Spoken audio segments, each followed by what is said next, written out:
Hello twelfth commerce. इसके बाद हम पढ़ेंगे लायबिलिटीज ऑफ पार्टनर, यानी कि जो किसी फर्म में कोई पार्टनर होता है उसके फर्म के प्रति क्या क्या दायित्व होते हैं। तो subject to agreement among the partner, number 1,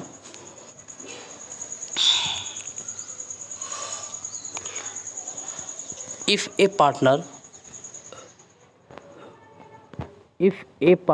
carries out a business that is similar to that of the firm in competition with the firm and earns profit from it, the profit earned from such business shall be paid to the firm। कोई भी साझेदार होता है तो वह किसी firm के साथ प्रतियोगिता में फर्म के समान ही व्यापार करता है और उसी व्यापार से वह लाभ कमाता है। तो जितना भी लाभ वह कमाता है वह सब का सब उसे उसी फर्म में जमा करना पड़ता है। वह उस फर्म को अपने किसी पर्सनल यूज में नहीं ले सकता। जो उसे लाभ होता है उस लाभ को अपने किसी पर्सनल यूज में नहीं ले सकता।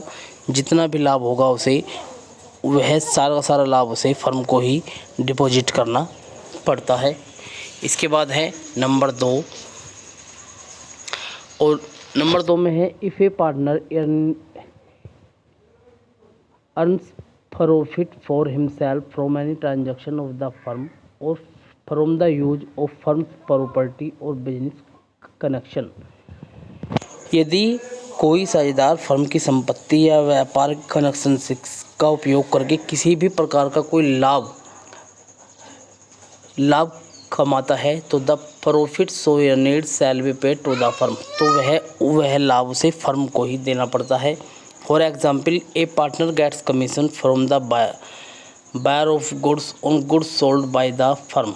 यदि किसी साझेदार ने किसी सामान बेचने वाले से या किसी सामान खरीदने वाले से किसी भी प्रकार का कोई कमीशन रिसीव किया है या उसने किसी भी प्रकार का कोई कमीशन कमाया है तो the commission so earned shall be paid to the firm, तो वह कमीशन उसे उसी फर्म को देना पड़ता है। वह उसे अपने किसी निजी यूज में नहीं ले सकता।